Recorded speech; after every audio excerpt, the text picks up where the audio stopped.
Drugs case విషయాల్లో ఇప్పటివరకు చాలామంది సెలబ్రిటీలైతే బయటపడుతున్నారు. మన తెలుగు ఫిల్మ్ ఇండస్ట్రీకి సంబంధించిన వాళ్ళు కూడా బయటకొస్తున్నారు. అయితే రీసెంట్‌గా 'రకుల్ ప్రీత్ సింగ్' వాళ్ళ బ్రదర్ ఇలా ఈ డ్రగ్స్ కేసు విషయంలో ఇరుక్కుని అరెస్ట్ అయ్యాడంటూ కూడా వార్తొచ్చింది. అలాగే తను 'రకుల్ ప్రీత్ సింగ్‌ని' కూడా ఇరికిచ్చినట్లు చెప్తున్నారు. కేటీఆర్ గారు కూడా దీనిపైన స్పందించారని చెప్పేసి అంటున్నారు సేవ్ చేయడానికి. సో, దాని గురించి. నిన్న డ్రగ్స్ నిజానికి హైదరాబాద్‌లో ఎవ్రీడే ఎక్కడో చోట దొరుకుతుంది. అయితే ఈ మధ్య వీళ్ళేం చేస్తున్నారంటే ఉన్నట్టుండి పబ్బుల మీద దాడి చేయడం, పబ్బుల్లో ఉన్న కొన్ని రకాల పబ్బుల మీద ఆల్రెడీ నిఘా పెట్టున్నారు వాళ్ళు.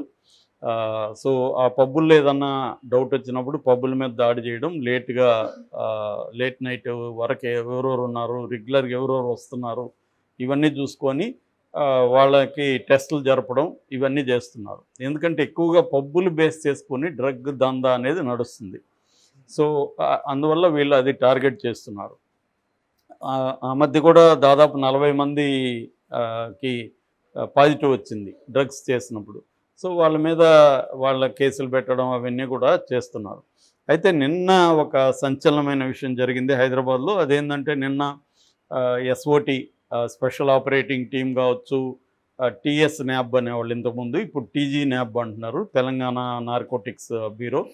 సో, వీళ్ళు కావచ్చు, రాజేంద్ర నగర్ పోలీసు, వీళ్ళందరూ కంబైన్డ్ టాస్క్ ఫోర్స్తో దాడులు చేశారు. ఆ దాడుల్లో వీళ్ళకి 5 మంది నైజీరియన్ డ్రగ్ సప్లయర్స్ దొరికారు. కొంతమంది క్లయింట్లు కూడా దొరికారు. అందులో మన రకుల్ ప్రీత్ సింగ్ తమ్ముడు రకుల్ ప్రీత్ సింగ్ ఒక బ్రదర్ ఉన్నాడు ఆమెకి.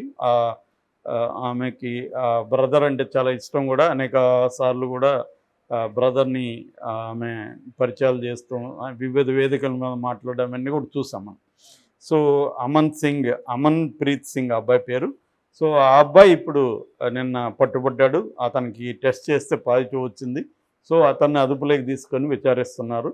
ఈరోజు కోర్టులో ప్రొడ్యూస్ చేసి అతన్ని అరెస్ట్ చూపించే అవకాశం ఉంది.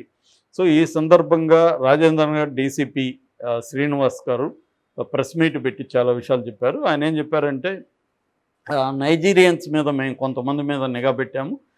ముఖ్యంగా ఒక యువతి అనోహా బ్లెస్సింగ్ అమ్మాయి పేరు. అనోహా బ్లెస్సింగ్ అనే అమ్మాయి నైజీరియా నుంచి మాటిమాటికి హైదరాబాద్ వస్తుంది. సో, మేము కొంతమంది మీద ఎయిర్పోర్ట్లో కూడా నిఘా పెట్టాము. ఎవరెవరు రెగ్యులర్గా వస్తున్నారు ఇక్కడికి నైజీరియా నుంచి, ఇవన్నీ కూడా మాకు డౌట్ ఉన్న వాళ్ళని అక్కడ ఎయిర్పోర్ట్లో చెప్పాము. ఆ పాస్పోర్ట్లు వీసాలు చూస్తారు కాబట్టి వాళ్ళు ఇమీడియట్గా ఈ వ్యక్తి మళ్ళీ ఇన్ని రోజుల గ్యాప్లో మళ్ళీ వచ్చారనేది వాళ్ళకి డేటా ఉంటుంది కాబట్టి మాకు ఇస్తున్నారు. అలాగా ఆమె పదే వచ్చేసరికి మాకు అనుమానం మీద ఆమెను అదుపులోకి తీసుకున్నాం. అదుపులోకి తీసుకుంటే మాకు అనేక విషయాలు బయటకు వచ్చాయి. ముఖ్యంగా ఎబూకా సుజీ అనే ఒక నైజీరియన్ ఈ మధ్య హైదరాబాద్ డ్రగ్ వ్యాపారానికి కింగ్ పిన్ అనమాట. అతని ఆధ్వర్యంలోనే ఎక్కువగా సప్లై జరుగుతుంది. ఎందుకంటే ఈ డ్రగ్ ట్రేడ్లో India wise, not only in Hyderabad, India wise కూడా నైజీరియన్స్ ఎక్కువ ఉంటున్నారు. నైజీరియన్స్ ఏంటంటే రకరకాల వైట్ కాలర్ క్రైమ్స్లో కూడా వాళ్ళు ఎక్కువ ఉంటారు. అంటే బ్యాంక్ ఫ్రాడ్లు కావచ్చు, రకరకాల మనీ ఫ్రాడ్లలో వాళ్ళే ఎక్స్పర్టైజ్ అనమాట. అట్లాగే ఈ డ్రగ్ ట్రేడ్లో కూడా వాళ్ళ ఎక్స్పర్టైజ్ వరల్డ్ వైడ్గా కూడా ఎక్కువ ఇండియా మీద వాళ్ళు కాన్సన్ట్రేట్ చేస్తున్నారు. అంటే ఇండియాలో ఎందుకంటే ఇప్పుడిప్పుడే ఒక న్యూ రిచ్ సెక్షన్ ఇండియాలో డెవలప్ అయింది. మన్మోహన్ సింగ్ అండ్ పివి నరసింహారావు ఆర్థిక సంస్కరణ తర్వాత ఇండియాలో సర్వీస్ ఇండస్ట్రీ డెవలప్ కావడం, ఇన్ఫ్రాస్ట్రక్చరు, ఇలాగా అనేక రంగాల్లో అభివృద్ధి మనకి కనబడుతుంది. ఇవాళ మనం 5వ ప్లేస్లో ఉన్నాం వరల్డ్లోని ఎకనామీలో. అందువల్ల మనకి ఏంటంటే పాపులేషన్ దాదాపు 150 కోట్ల పాపులేషన్ ఉంది ఇవాళ ఇండియాలో. అందువల్ల దీంట్లో మనకి ఒక 20% నీరిచ్చి ఉన్నా కూడా 30 కోట్లు అంటే చాలా దేశాల పాపులేషన్తో ఈ సెక్షన్ వరకే మనం చూసుకుంటే ఈ సెక్షన్ పెరుగుతుంది. మనం రోడ్లో పోయి చూస్తే కార్లు చూస్తేనే అర్థమవుతుంది. ఎందుకంటే ఇవాళ చిన్న కార్లు అనేవి లేవు, అంతా కూడా పెద్ద కార్లే ఉన్నాయి. సో, అదొక ఎగ్జాంపుల్. అలాగా మనం రియల్ ఎస్టేట్ చూసినా, ఏ రంగం తీసుకున్నా ఈ సెక్షన్ మనకి బలంగా కనిపిస్తుంది. సో, ఈ సెక్షన్కి ఏమైందంటే ఇవాళ డబ్బులున్నాయి, వీళ్ళకి ఆనందాలు కావాలి. ఈ ఆనందం అనేది అతను ఎవరో చెప్పినట్టు డిజైర్. ఒక కోరిక ఇంకొక కోరికను కోరుతుంది తప్ప కోరిక never satisfied, desire never satisfied. అని జగ్మన్ బౌమన్ అని ఒక సోషాలజిస్ట్ చెప్తాడు. అంటే ఇవాళ మనకి ఒక వాచ్ కావాలని నాకు ఒక కోరిక వచ్చింది, నేను ఒక వాచ్ కొన్నాను. ఈ వాచ్ కొన్నాక ఆ డిజైర్ సాటిస్ఫై అవ్వాలి కదా, అవ్వదు. Better watch better watch better watch, costly watch costly watch అని నేను కలెక్ట్ చేయడం మొదలు పెడతాను. ఇదొక వ్యసనంగా మారుతుంది. వాడు 10 కోట్ల వాచ్ అంట, 20 కోట్ల వాచ్ అంట. మొన్న అంబానీ పెళ్ళికి 2 కోట్ల వాచ్ గిఫ్ట్ ఇచ్చారు వాళ్ళు. సో అట్లాగే కారు, ఒక కారు కొన్నాక కారు ఫంక్షనల్ వాల్యూ నాకు సరిపోతుంది కదా, కారుతో నా డిజైర్ కంప్లీట్ కావాలి, కానీ కాదు, ఇంకా కావాలి ఇంకా కావాలి. ఇది కన్జ్యూమర్ సెంట్రిక్ ప్రొడక్షన్ సిస్టమ్ అనేది వాళ్ళు వరల్డ్ వైడ్గా ఉందన్నమాట. కన్జ్యూమర్ సెంట్రిక్ క్యాపిటలిజం అనేది మనకు ఉంది. అందువల్ల కన్జ్యూమర్స్ని నిరంతరం క్రియేట్ చేయాలి. కన్జ్యూమర్స్ అంటే ఇప్పుడు వాచ్లు మనకి 100 కోట్ల మందికి వాచ్లు సప్లై చేసినాక ఇంకా వాచ్ మార్కెట్ పడిపోవాలి కదా. కానీ ఒక వాచ్తో సాటిస్ఫాక్షన్ లేకుండా ఉంటే మనిషికి వాచ్ మార్కెట్ అనేది గ్రో అవుతూ ఉంటుంది. ఏదైనా సెల్ ఫోన్ వెర్షన్ మారుగానే మారుతూ ఉంటుంది. ఎందుకు? వాడికి పాత వెర్షన్లు అన్నీ ఉంటాయి, కొత్త వెర్షన్లో ఏదో 4-5 ఫీచర్లు యాడ్ చేస్తారు అంతే. కానీ ప్రెస్టేజ్ వాల్యూ, ఇంకా పాత వెర్షన్ వాడుతున్నావా అన్నట్టుగా. iPhone 15 వస్తే కూడా నువ్వు iPhone 7 వాడుతున్నావా అన్నట్టుగా మనల్ని చూస్తారు ఎదుటోడని ఒక ఫీలింగ్లోకి వచ్చేసింది. సో దీనివల్ల ఏమైందంటే డబ్బులు ఖర్చు పెట్టే నేచరు, డబ్బు పెరిగింది, ఆనందాలు ఇంకా కావాలి. సో దీంట్లో నుంచి యూత్ ఏం చేస్తున్నారంటే విపరీతంగా డ్రగ్ కల్చర్లోకి వెళ్ళిపోయారు.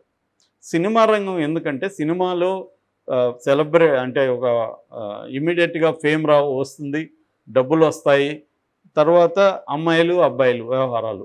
ఈ చాలామంది అమ్మాయిలు ఏం చేస్తున్నారంటే సినిమాలో యాక్టింగ్కి ఎందుకు వస్తున్నారంటే వాళ్ళు కాల్ గర్ల్స్గా మార్కెట్ బాగా ఉంటుంది ఇక్కడ సినిమా రంగంలో. ఒక 2 సినిమాల్లో యాక్ట్ చేయగానే వాళ్ళు కాల్ గర్ల్గా మార్కెట్ పెరుగుతుంది. అంతకుముందు నైట్కి 10,000 ఉంటే ఇప్పుడు 1,00,000 వరకు వెళ్ళిపోతుంది, అది జంప్ అవుతుంది మార్కెట్. అందుకని చాలామంది సినిమాలకు వస్తున్నారు. సో ఇవన్నీ కలిపే బ్యాచ్లో ఒకటి తయారయ్యారు. వీళ్ళు ఏం చేస్తారంటే ఒక 2 లక్షలు 3 లక్షలు పెట్టి ఒక పార్టీ ఇస్తారు, ఒక 20 మందిని 30 మందిని పెట్టి పార్టీ ఇస్తారు. ఇక్కడ అమ్మాయిలు అబ్బాయిలను కలుపుతారు, డ్రగ్స్ కూడా వీళ్ళే సప్లై చేస్తారు. ఇటువంటి పార్టీలు బీభత్సంగా పెరిగాయి. సో దీంట్లో చాలామంది ఇన్వాల్వ్ అయ్యారు. ఒకసారి మెల్లగా అడిక్ట్ అయినాక ఏం జరుగుతుంది, ఇప్పుడు నేను నా ఫ్రెండ్ని డబ్బు ఉంది, ఈ ఫ్రెండ్ని దీంట్లో నేను ఇరికిస్తే నేను కూడా లాభపడతాను అనుకో, నేనేం చేస్తాను మెల్లగా ఈరోజు పార్టీ ఉంది వస్తావా అని చెప్పి అతను తీసుకెళ్ళి ఇన్వాల్వ్ చేస్తే అతను అమ్మాయిలు కలుస్తారు, డ్రగ్స్ వస్తాయి, మెల్లగా దీంట్లోకి అతను ఇనిషియేషన్ జరుగుతుంది. ఇంకా అతను కూడా మళ్ళీ తయారయ్యి అతను ఇంకొంతమందిని తీసుకొచ్చి ఇలాగా ఇది స్ప్రెడ్ అయిపోతూ ఉంది ఈ కల్చర్. ఇటువంటి కల్చర్లోనే ఎక్కువ సినిమా ఈ రేవ్ పార్టీ అనేది కూడా నథింగ్ బట్ బిగ్ వేలో జరుగుతుంది. రేవ్ పార్టీ పక్కన పెడితే అనేక చిన్న చిన్న రేవ్ పార్టీలు బీభత్సంగా జరుగుతున్నాయి మనకి హైదరాబాద్లో. ఇది అన్ని సెక్షన్లు చేస్తున్నారు. దీంట్లో రియల్ ఎస్టేట్ వాళ్ళు, సాఫ్ట్వేర్ బ్యాచ్, సినిమా వాళ్ళు, పొలిటీషియన్స్, వ్యాపారస్తులు అందరూ ఇన్వాల్వ్ అయినారు. అండ్ ఒక సెక్షన్ సినిమా వాళ్ళే అని చెప్పలేం, అన్ని రకాల డబ్బులు ఉన్న అన్ని సెక్షన్లు. అందరికీ ఏంటంటే వ్యాపారానికి క్లయింట్లు కావాలి, సర్కిల్ కావాలి, తర్వాత ప్లెజర్కి మనుషులు కావాలి. ఇప్పుడు అమ్మాయిల్ని పోయి ఫేస్బుక్లోనూ ఇంకొకటో చాట్లు చేసి అది రోజులు తరపడేంత ఓపిక ఎవరికి లేదు, పక్కన ఒక నైట్లో పరిచయం అయిపోవాలి. అందులో డ్రగ్ కల్చర్లో అయితే పెద్ద అబ్జెక్షన్ కూడా అమ్మాయిలు చెప్పరు, వీళ్ళు ఈజీగా ఉంటుంది వ్యవహారం, వాళ్ళతో అంతసేపు మాటలు ఇవన్నీ కూడా అవసరం లేదు. సో ఇమ్మీడియట్గా నచ్చిన వాళ్ళతో మనం స్పెండ్ చేయొచ్చు. ఇటువంటి ఒక కల్చర్లో డ్రగ్ కల్చర్ బాగా పెరిగిపోయింది. అందులో భాగంగానే నైజీరియన్స్ కూడా సప్లై చేస్తున్నారు.